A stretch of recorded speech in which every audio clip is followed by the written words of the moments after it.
네, 혼자 앉으신 분들은 옆에 아무도 없어서 네, 앞뒤로 인사하시면 될 것 같습니다. 네, 오늘 맥주감사 주일 맞이해서 주일 오전에는 감사에 대한 말씀을 나눴습니다. 오늘은 여러분 유인물을 받으셨습니까? 네, 오늘 말씀이 여러 구절이 있어서 이렇게 유인물로 또 보시면 좋을 것 같고 또 안 적으셔도 괜찮습니다. 그 밑줄 친 곳에 안 적어도 괜찮고요. 만약에 또 볼펜이 있으신 분들은 또 잠도 깨실 겸 혹시 졸리시면 그렇게 또 적으셔도 또 이렇게 말씀을 듣는데 유익이 될 것 같습니다. 그래서 오늘은 조금 신학적인 내용도 들어가기 때문에 최대한 지루하지 않게 졸리지 않게 하겠지만은 그래도 우리 신앙에 참 도움이 되는 또 필요한 말씀이어서 여러분 이 내용들을 좀 한번 적으시면서 또 잘 들어보시면 더 좋을 것 같습니다. 오늘 정죄와 징계라는 제목으로 좀 말씀을 나눌 텐데요. 예수님께서는 십자가 지시기 전날 밤에 제자들의 발을 씻습니다. 이제 겉옷을 벗고 수건을 허리에 두르시고 그리고 대야에 물을 떠서 제 아들의 발을 씻으신 다음에 수건으로 발을 닦아 주십니다. 하나하나 차례차례 하는데 베드로의 순서가 되었습니다. 베드로는 선생이신 예수님이 자신의 발을 닦아주는 것이 너무나 황송했습니다. 아마 처음 몇 명은 어쩔 줄 몰라서 그냥 말도 못했을 것 같은데 이제 한 몇 번째 되는 베드로는 정신을 차리고 예수님께 예수님, 어떻게 예수님이 제 발을 씻을 수 있단 말입니까? 절대 안 됩니다. 절대 제 발 못 씻습니다. 이제 그렇게 이야기하자 예수님께서는 내가 너를 씻어주지 않으면 너와 내가 상관없다는 거예요. 관계가 끝난다는 거예요. 이거는 베드로 입장에서 볼 때는 주님과의 관계가 끝나면 안 되지 않습니까? 그래서 베드로가 그러면 이제 발을 씻어 달라고 하면 되는데 이 베드로가 오바쟁이라 주님 그러면 제 손과 어디요? 머리까지 씻어 주십시오. 이렇게 하는 거예요. 그러자 예수님께서는 10절에 보시면 예수께서 이르시되 이미 목욕한 자는 그러니까 베드로는요 또 제자들은 이미 목욕을 했다는 거예요. 이미 목욕한 자는 발만 씻으면 된다 말씀하세요. 하지만 다 깨끗하지 않다는 것은 이렇게 몸을 다 씻은 사람들이 12명 중에 11명인데 그 중에 한 명 누구요? 가룟 유다. 가룟 유다는 깨끗이 않다는 것을 주님께서 10절에서 말씀하신 것입니다. 이미 목욕한 자는 온몸이 깨끗하기에 발만 씻으면 되지만 단 한 명, 이 가룟 유다는 그렇지 않다 하는 것입니다. 그렇다면 예수님께서 발을 씻으셨다는 것이 어떤 의미일까 하는 것이 참 중요합니다. 이것은 우리가 목욕했다는 것은 예수님이 우리의 모든 죄를 다 용서하셨다는 것을 의미합니다. 발을 씻는다는 것은 예수님이 우리의 모든 죄를 다 용서하지만 구원받은 하나님의 자녀도 구원받고 나서 이 땅에 살아가면서 죄를 짓습니까? 안 짓습니까? 짓는다는 것이죠. 그러니 그것을 발로 표현하신 것입니다. 우리가 예수를 믿고 모든 죄가 용서받았다고 해서 끝나는 것이 아니라 계속해서 우리가 육신의 연약함, 또 인간의 정욕 때문에 짓는 죄가 있지 않습니까? 그 죄의 문제를 날마다 발을 씻으면서 회개를 해야 함을 말씀하고 있습니다. 예수님을 믿음으로 죄 용서를 받지만 그러나 여전히 우리가 죄를 짓기 때문에 예수님은 마지막 순간에 제 아들의 발을 씻으시면서 그것으로 너희가 나와 관계하자라고 말씀하고 계신 것이죠. 구원받은 하나님의 자녀들 역시도 이 땅에 발을 딛고 살아갑니다. 우리가 구름을 타고 둥실둥실 살면 얼마나 좋을까요? 예수 믿고 은혜 받으면요, 막 구름을 타고 둥실둥실 떠다니는 것 같잖아요. 기쁨이 있고 은혜가 있고 찬양이 있고 그래서 은혜를 받고 난 다음에는요 세상이 다르게 보이고요. 내가 세상에 나가면은 백전백승할 것 같고요. 그리고 구원받고 나면은 세상에 줄 수 없는 형용할 수 없는 기쁨과 감격과 은혜가 있는데 그런데 막상 이제 은혜를 받고 나서 하고 딱 그 다음 주 월요일 세상에 발을 디디면 여러분 어떻습니까? 백전백승할 것 같던 나의 삶이 조금은 이기지만 또 쉽게 무너지고 내가 그렇게 하나님의 영광을 위해 살겠다는 거룩한 다짐이 어느 순간 식어져 버리고 그죠? 또 어느 순간 이런저런 삶 속에서 치이면서 여전히 세상의 모습을, 그 육신의 모습을 버리지 못한 나의 연약함들이 발견되잖아요. 예? 그것을 볼 때 오늘 우리가 이 땅에 발을 딛고 살아간다는 것이죠. 그래서 발은요, 육신 중에서 가장 많이 이 땅과 접촉하는 부분이고, 당시 유대 사회에서는 우리처럼 이렇게 좋은 신발이 없었기 때문에 다 샌들 신고 다녔지 않습니까? 그러니 어디가 가장 더러웠을까요? 발이 가장 더러웠겠죠. 그래서 유대인들은 항상 손님을 맞이할 때 발을 씻어줬습니다. 그런 예수님께서 이 육신의 그 가장 더러운 것인 발을 씻어주시면서 그 구원받은 하나님의 자녀, 목욕한 하나님의 자녀도 예수님은 계속해서 씻어주시겠다 하는 그런 의미입니다. 그것과 함께 너와 내가 계속 이렇게 해야 상관이 있다는 것은 이렇게 해야 너와 내가 관계가 어떻게 해요? 유지가 된다 하는 것이죠. 예수님은 발 씻기를 거부하는 베드로에게 발을 씻지 않으면 나와 상관없다. 이 발을 씻는 것은 곧 예수님 앞에서 회개하는 것입니다. 이단 중에 구원파가 있지 않습니까? 구원파는 주로 이런 질문을 많이 하죠. 당신 구원 받았습니까? 네, 받았습니다. 기독교인인데 받았다고 하면 그러면 당신은 구원받은 날짜가 몇 월 며칠 몇 시입니까? 그럼 여러분 옆에 있는 분들에게 물어보세요. 혹시 며칠 몇 시에 구원받았는가? 네. 몇 월 며칠 몇 시, 몇 년도 몇 월 며칠 몇 시에 구원받았는가 알아야 당신이 구원받았다는 거예요. 그래서 그 날짜를 모르면 당신 구원받은 게 아니라는 거예요. 그러면은 기독교인 가운데 좀 진리에 서 있고 그것이 별로 중요하지 않은 걸 아는 사람이에요. 내가 예수 믿고 하나님의 자녀가 되고 내 모든 죄가 용서받았다는 것이 중요한 것이지 그것이 몇 월 며칠 몇 시에 받았는지는 하나님은요, 성령은 바람으로, 그죠? 바람으로 어느새 왔다가 어느새 가시는 바람으로 우리 가운데 묘사하고 있기 때문에 하나님의 구원은요, 우리에게 딱 맨날 며칠 몇 시라는 것을 말씀하시지 않습니다. 때로는 내가 감격과 은혜와 체험 가운데 그래 내가 이때 하나님 만났구나 하는 분도 있지만 어느 순간에 내가 기도하면서 하나님이 내게 감동을 주셔서 예수 그리스도 보혈 앞에 내가 회개하고 눈물 그죠? 쪽 빠질 때 그때 은혜 받았다 하지 그래 기록해놔야지 내가 오늘 며칠 몇 시에 받았다 그렇지 않지 않습니까? 근데 구원파는 맨날 며칠 몇 시에 받았는가를 알아야 구원을 받는다는 것이죠. 나아가서 구원파는 죄책감의 문제를 건드립니다. 당신이 구원받았으면 이제는 죄에 대해서 자유하기 때문에 죄책감을 가질 필요가 없다는 거예요.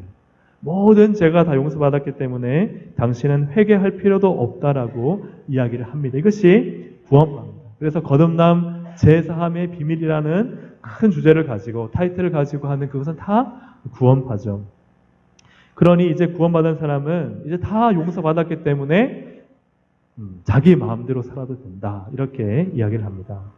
구원받은 날짜는 앞에서 말씀드렸던 것처럼 중요한 것이 아닙니다. 내가 예수의 십자가 보혈로 구원받는 그 자체가 중요한 사실이죠.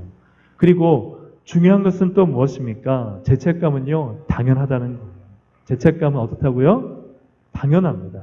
내가 예수를 믿고 나서 죄를 안 짓는 것이 아니라 죄를 짓기 때문에 성령은 내 안에서 말할 수 없는 탄식으로 나를 찌르시는 거예요. 나를 찌르시는 거예요. 너 잘못했지. 너 지금 하나님 말씀 어겼잖아. 지금 너는 너의 마음과 욕심대로 살고 있잖아. 자꾸 우리를 찌르실 때 그때 그 찔림을 받는 죄책감이 당연한 것이지 나는 구원받았기 때문에 예수님께서 과거와 현재와 미래의 모든 죄를 다 용서해 주셨으니까 나는 죄 지으면 내 마음대로 살아도 된다.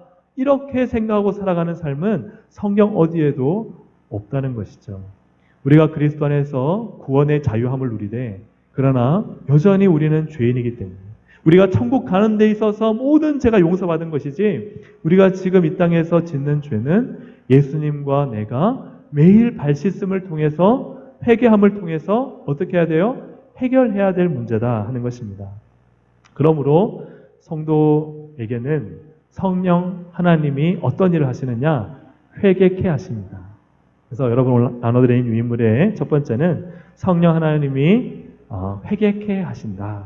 하나님은요 우리 안에서 말할 수 없는 탄식을 통해서 회개케 하시는데요. 그 회개케 하시는 것은 우리의 죄를 지적하시고 회개의 마음을 촉구하시는 거죠.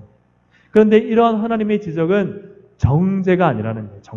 정죄가 아니라 무엇일까요? 징계라는 사실입니다. 정죄가 아니라 징계다. 예수님 안에 있는 자들은 결코 정죄함이 없습니다. 로마서 8장 1절에 보면 그러므로 이제 그리스도 예수 안에 있는 자에게는 결코 뭐가 없다고요? 정죄함이 없느니라. 이제 예수를 믿으면요, 그 누구도 우리를 정죄할 수 없습니다. 우리는 죄에 대해서 자유합니다. 죄에 대해서 자유해요. 죄가 우리를 더 이상 묶고 속박시키지 못합니다.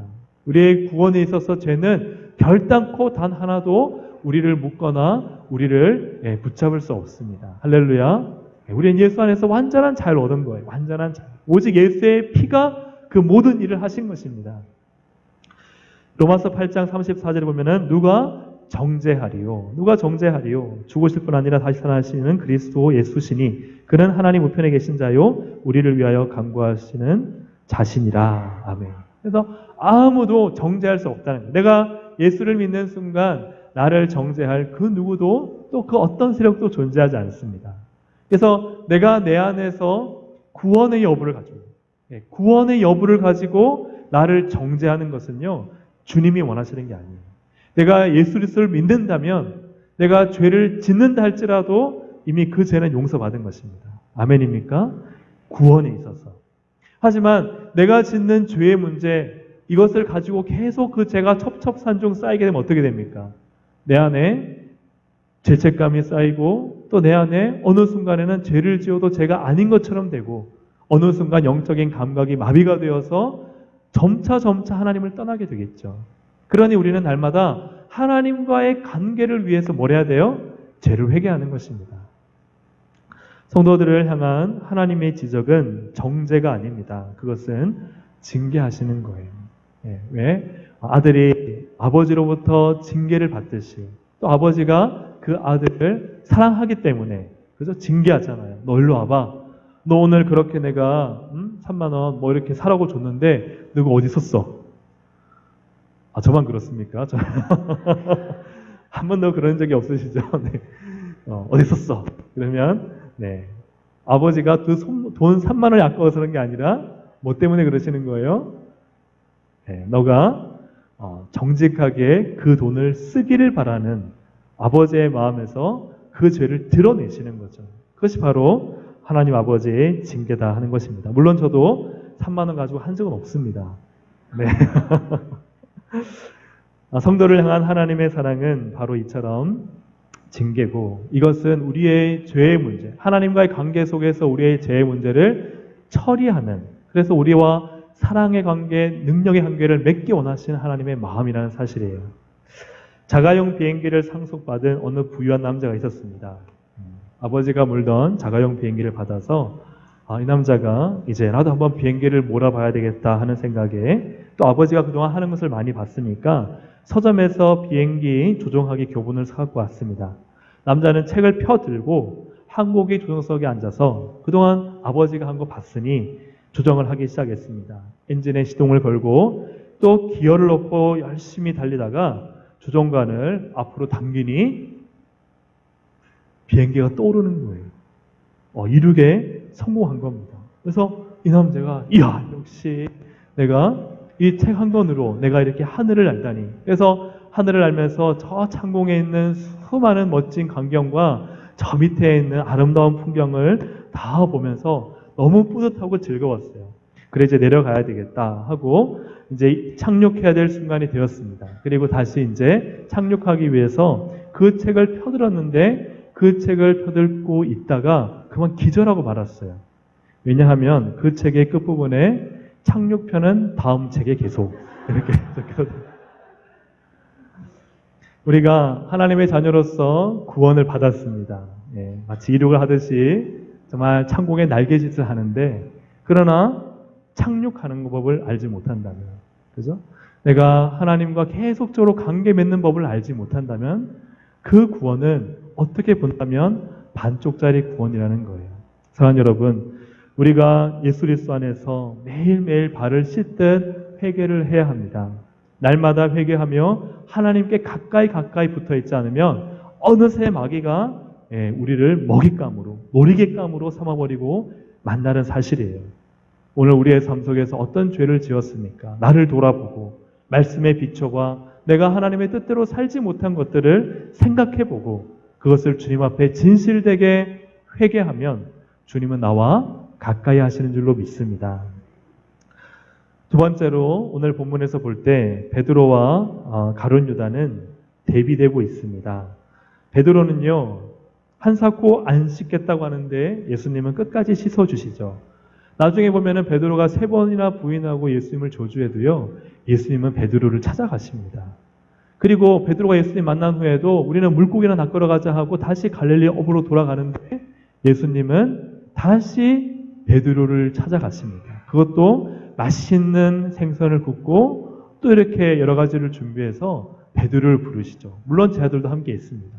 베드로가 예수님인 줄 알고 첨벙 물속에 뛰어들어서 예수님과 함께 식사 자리를 가질 때 예수님이 3번이나 물어보시잖아요. 요한의 아들 시몬아, 네가 날 사랑하느냐? 예, 주님께서 아십니다. 내 양을 먹이라. 그렇게 3번이나 예수님께서 물어보시고 베드로에게는 뭘 주세요? 기회를 주십니다. 기회를 주세요. 예수님께서는 베드로를 절대 포기하지 않고 끝까지 추격하신다. 그래서 오늘 13장 1절에 보면은 6월절 전에 예수께서 자기가 세상을 떠나 아버지께로 돌아가실 때가 이른 줄 아시고 세상에 있는 자기 사람들을 사랑하시되 어떻게 사랑하셨다고요? 끝까지 사랑하시느니라. 하지만 가룟 유다를 보면 가룟 유다에 대한 예수님의 반응은 이 베드로를 비롯한 제자들과 상이하고 또 다릅니다. 10절에 보면 너희가 깨끗하나 다는 아니니라 하면서 아예 가룟 유다를 부정한 사람, 깨끗이 못한 사람으로 단정하고 있습니다. 예수님은 가룟 유다가 다른 11명의 제자들과 구분되어 있는 자로 이렇게 표현하고 계신 것이죠. 예수님은 가룟 유다에게 회개의 기회를 주셨지만 가룟 유다는 예수님을 팔고 또 제약된 길로 가는데 예수님은 그것을 그대로 놔두신다. 심지어 13장 27절에 보면 조각을 받은 후 곧 사탄이 그 속에 들어간지라 이 예수께서 유다에게 이르시되 내가 하는 일을 속히 하라. 기회를 주셨음에도 그 기회를 회개의 기회로 받지 못하고 예수님을 죽이려는 그 마음이 더 강해지자 예수님은 그냥 그를 내버려 두십니다. 베드로는 억지로라도 끌고 안아 가시는데 가룟 유다는 내버려 두시는 것. 하나님께서는 구원받은 성도를 징계하십니다. 어긋난 길로 가고 잘못된 길로 가고 또 베드로처럼 그렇게 어리석은 짓을 해도 주님은 끝까지 사랑하시고 받아주십니다. 하지만 여러분 잘 들으십시오. 종말론적인 불신자를 주님은 징계하지 않으십니다. 종말론적인 불신자는 정죄하십니다.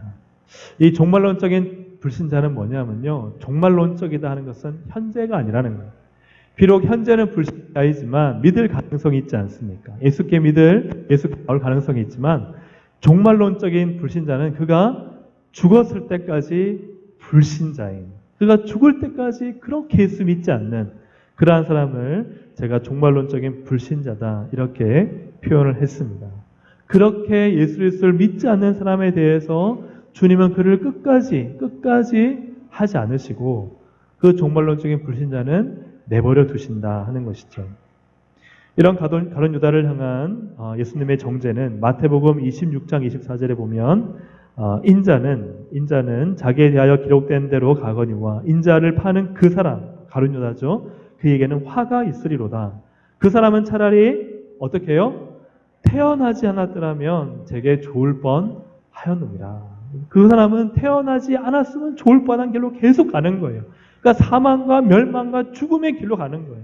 이제 그런 사람들을 이 신학적으로는 뭐라 하냐면 유기되었다. 이제 버림받았다라고 표현하는 겁니다. 하지만 하나님 예수 그리스도를 믿기로 택정된 사람, 그 사람들은 선택된 사람들이다. 그래서 신학 안에서는 선택과 유기라는 교리가 있습니다. 선택은 하나님을 믿을 그러한 사람을 창세전부터 선택하셨다는 것이고, 유기는 영원부터 영원하신 하나님께서 버리기로 작정한 사람이 있다. 그래서 어떤 사람들은 여기에 굉장히 많이 걸려 넘어집니다. 왜 넘어져요? 왜 하나님은 누구는 선택하시고 왜 누구는 버리시는가? 그렇게 하나님을 오해할 수 있습니다. 이 유기와 선택, 즉 선택과 유기에 대해서는 세 가지의 믿음이 중요합니다. 여러분 이 세 가지의 믿음을 한번 생각하고 이 선택과 유기를 보시기를 바랍니다. 첫째는 하나님의 선택은 완전하며 전적으로 선하시다는 믿음이 있어야 합니다. 하나님의 선택과 하나님의 섭리는 완전하시다 하는 믿음이 우리 안에 있어야 하고, 두 번째로는 하나님은 영원부터 영원하시기에 모든 시간의 주인이 되신다. 이 말은 다시 말하면 시간을 초월하여 계시다. 우리는 시간과 공간 속에 갇혀 삽니다. 그러니까요 하나님을 이해할 수 없어요. 하지만 하나님은 시간과 공간을 초월하여 계신 거예요. 그래서 제가 예전에 봤던 영화 중에서 그 영화가 이런 것을 굉장히 비슷하게 표현한 영화가 있습니다. 지금 정확하게 영화 이름은 기억이 안 나는데요.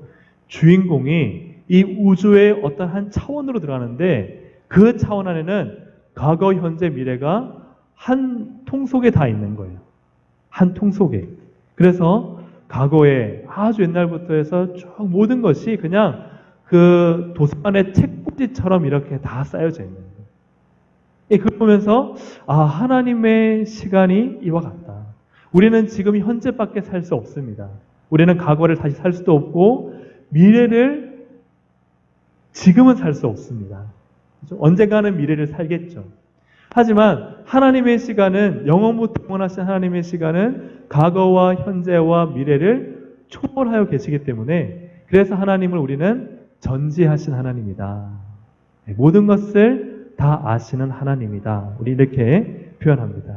그래서 하나님께서 선택하시며 유기하시는 창세 전부터 선택과 그 위에 모든 종말론적인 일에 있어서 하나님은 다 아시는 하나님이시다. 이것은 절대 우리의 머리와 생각과 경험으로는 이해할 수 없는 것이죠. 그래서 우리는 이것을 믿음으로 받아들이는 것입니다.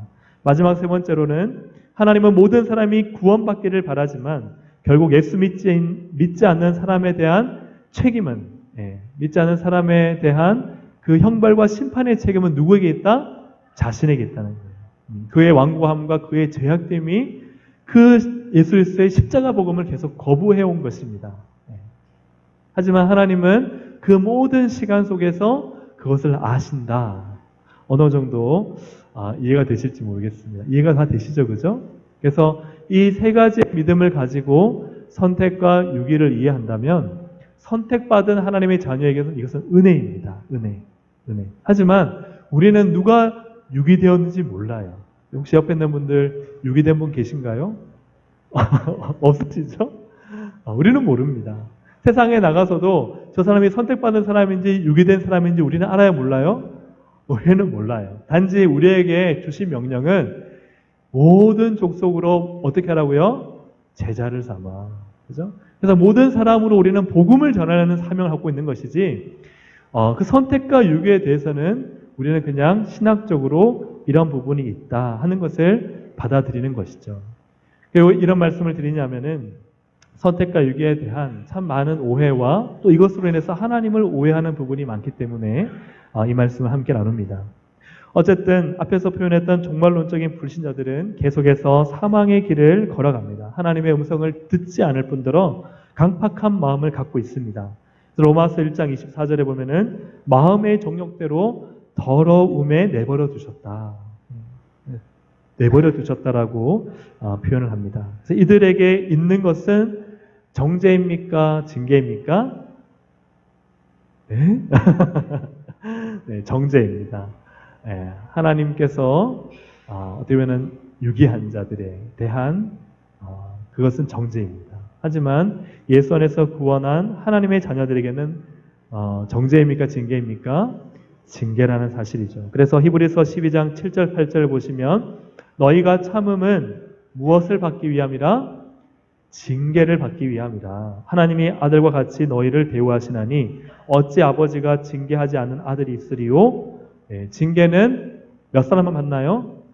아닙니다. 다 받는 것이거늘 너에게 없으면 사생자요 뭐가 아니라 친아들이 아니다. 그래서 여러분 징계를 많이 받을수록 나는 하나님의 자녀다.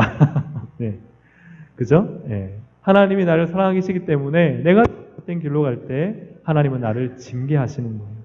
요한계시록 3장 19절에 보면 물은 내가 사랑하는 자를 책망하여 뭐하노니?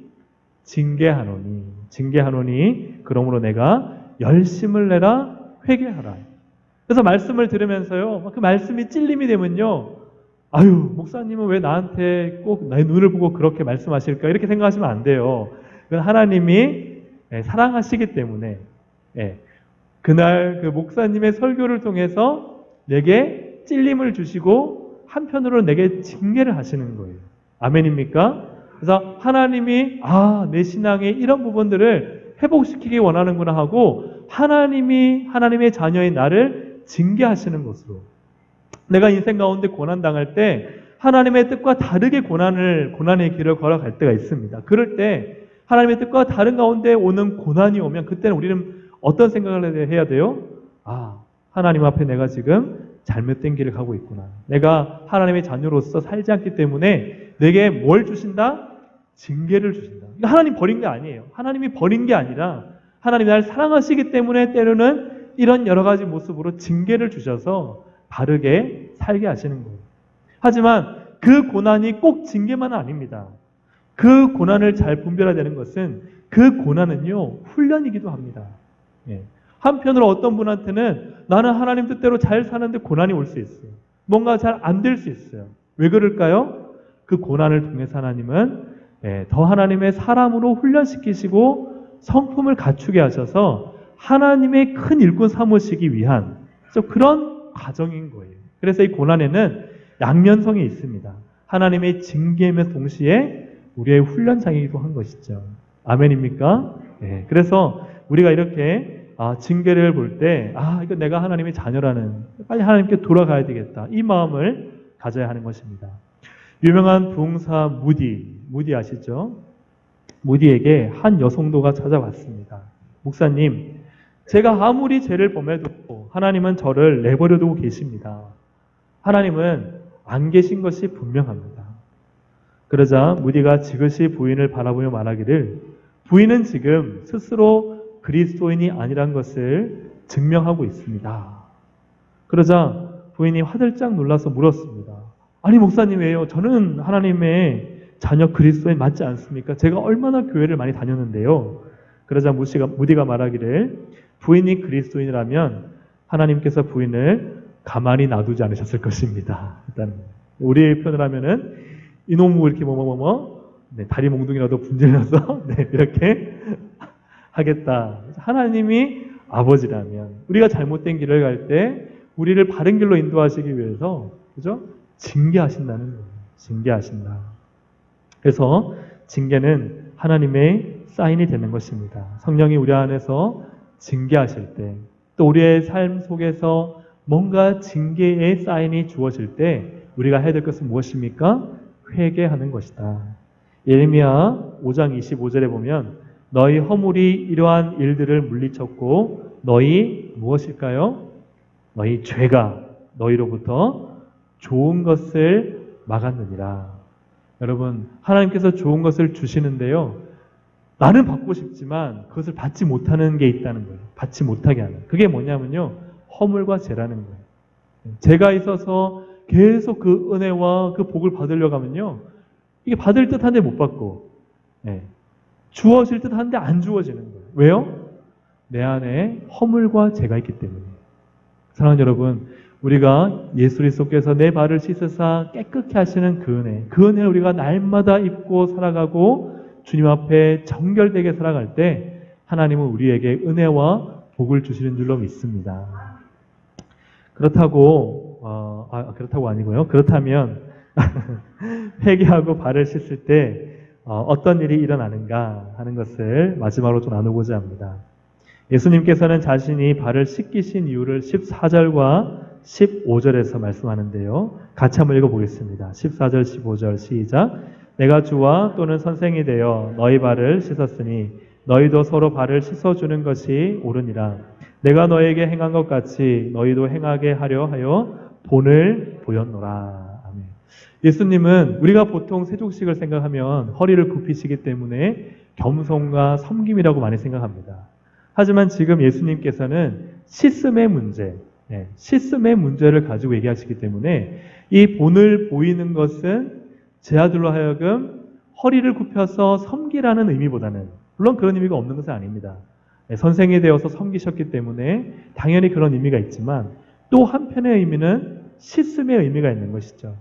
예수님께서 우리를 씻기셨던 것처럼 너희도 서로 어떻게 하라고요? 씻겨주는 자가 되라 하는 의미가 있는 것입니다. 예수님께서는 앞에 우리가 봤던 8절에서 내가 너를 씻어주지 않으면 너와 내가 뭐가 없다고요?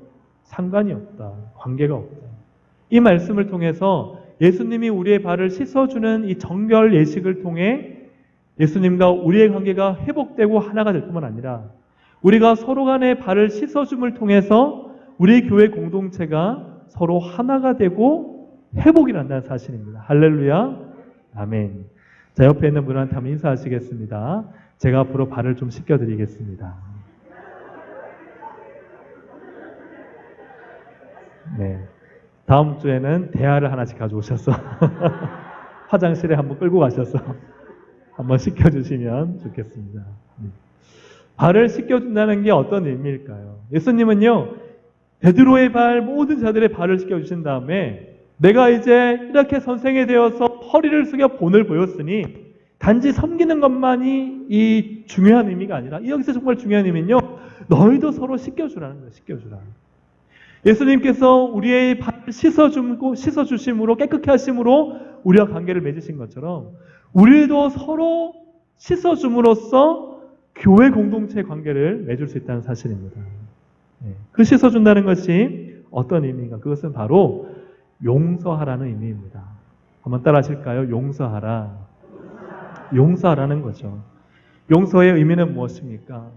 가해를 한 그를 내가 용서해 주는 것이고 또 내가 그 사람 안에 있는 모든 더러운 것들과 이런 부분들까지도 내가 품어주고 또 그를 씻어주는 것, 또 그를 깨끗해지도록 안내해주는 이 모든 것들을 용서의 의미로 이해할 수가 있습니다. 회개는 하나님과의 관계를 회복시킵니다. 하지만 또 서로 용서하는 것은 사람과 사람 사이의 관계를 회복시키는 것이죠.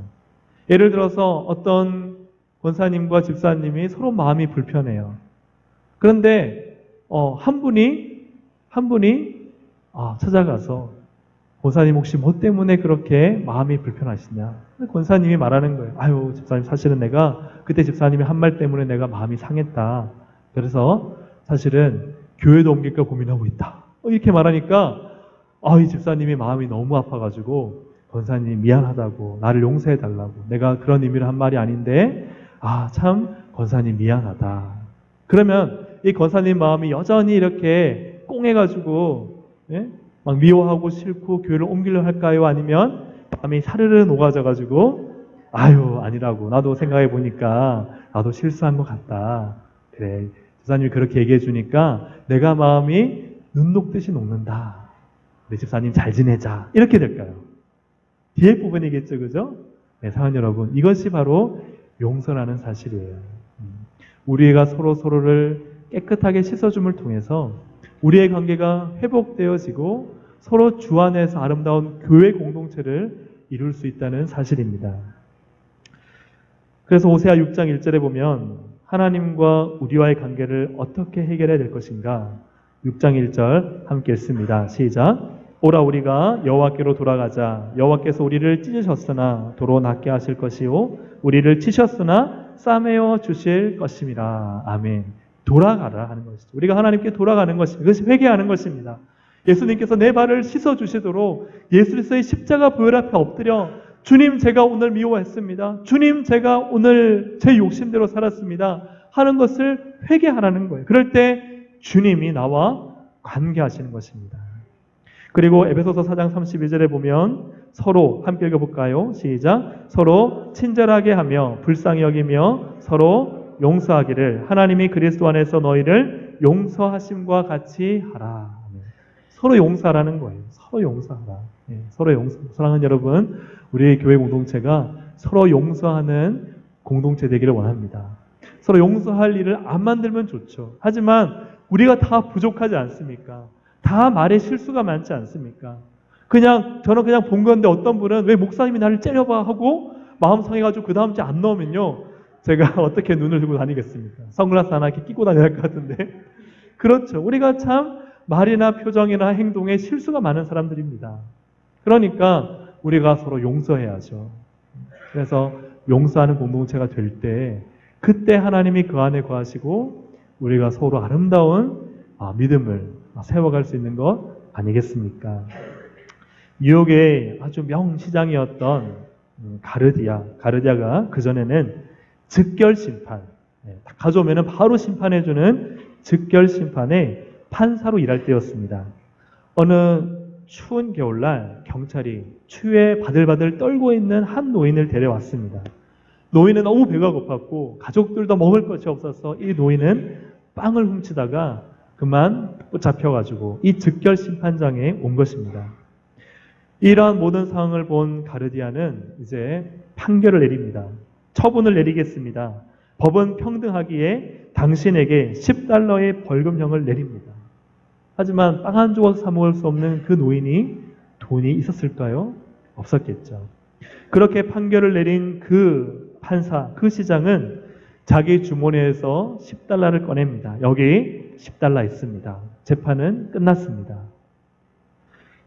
그리고 그가 한마디 더 하기를, 저는 이 시간 먹고 살기 위해 빵을 훔치도록 도시 환경을 조성한 이 법정의 여러분들에게도 50센트의 벌금형을 부과합니다. 서기 여기 있는 사람들에게 벌금 걷어서 저 피고인에게 주시오. 그래서 금세 이 모자에 돈이 거쳐졌고 47달러 50센트가 되어서 이 노인에게 전달되었습니다. 이 노인은 감사의 눈물을 흘리면서 어떻게 했을까요? 가는 길에 빵을 사서 배고파 굶주리고 있는 자기 새끼들 먹이고, 그 사랑이 얼마나 고마웠겠습니까? 용서할 때 하나님은 교회나 세상이나 용서하기를 원하십니다. 용서를 베푸는 것이 은혜와 긍휼 아니겠습니까? 우리가 무슨 하나님께 용서받을 자격이 있어서 용서받은 것입니까? 그리스도의 십자가를 내가 당연히 받을 수 있듯이 받을 사람이 과연 누가 있겠습니까? 너무나 가분하고 너무나 사실은 과도한 죄의 사람은요, 그냥 내가 어떤 수고나 노력이나 행위를 한 것이 아니라 그저 내게 주어진 하나님의 값진 선물이며 은혜이죠. 그런 은혜를 받은 우리가 다른 사람들도 지체들도 용서하기를 원하시는, 그래서 오늘 말씀을 정리합니다. 우리가 구원받았지만 우리는 여전히 이 땅에 발을 붙이고 살면서 죄를 짓습니다. 하지만 그 죄에 대해서 깨달음이 오는 건요, 우리가 구원을 그죠? 해치는 정죄가 아니라, 너 구원받았어? 어떻게 믿는 사람이 그럴 수 있어? 믿는 사람도 그럴 수 있습니다. 그것은 징계입니다. 성령님이 내 안에서 너 하나님의 아들이잖아, 너 하나님의 딸이잖아, 말씀대로 살아야지. 그러나 하나님이 나를 사랑하셔서 주시는 징계죠. 그때 우리는 뭘 해야 돼요? 회개해야 합니다. 예수님, 다시 제 발을 씻어 주십시오. 제가 온몸이 깨끗함을 입었지만, 그래서 세상에서 어쨌든 내가 발에 먼지 안 묻히고 말씀대로 깨끗하게 살려고 했지만 그렇게 살지 못했습니다. 다시 주님 회개합니다. 저에게 이 죄를 이길 수 있는 힘을 주시고 하나님 말씀과 뜻대로 살 수 있는 마음을 주십시오. 주님, 저를 도와주십시오. 그렇게 발을 씻는 것이죠. 그리고 다른 사람의 발을 나도 씻겨주는 것입니다. 그분의 마음을 헤아리고 또 그분의 마음에 있는 묵은 짐을 벗겨드리고, 내가 미안한 일 있으면 아이고 저 사람이 나한테 열이면 열 다 나한테 미안하지, 나는 한두 가지밖에 없는데, 그러면 안 되겠죠. 그 사람이 나한테 10가지를 잘못하고 내가 그 사람한테 한 가지만 실수했어도 이 한 가지 때문에 내가 미안합니다, 용서를 구하십시오.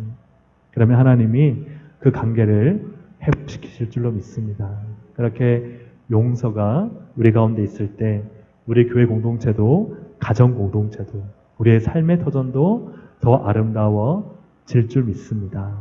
저도 그렇게 하도록 많이 노력하겠습니다. 혹시 그렇지 못한 저의 모습이 있다면 용서해 주시고, 여전히 우리는 부족하기 때문에 주의 은혜와 긍휼을 구하면서 서로 우리 아름다운 교회 공동체를 만들어가기를 주님의 이름으로 축복합니다. 함께 이 시간 우리 기도하시겠습니다.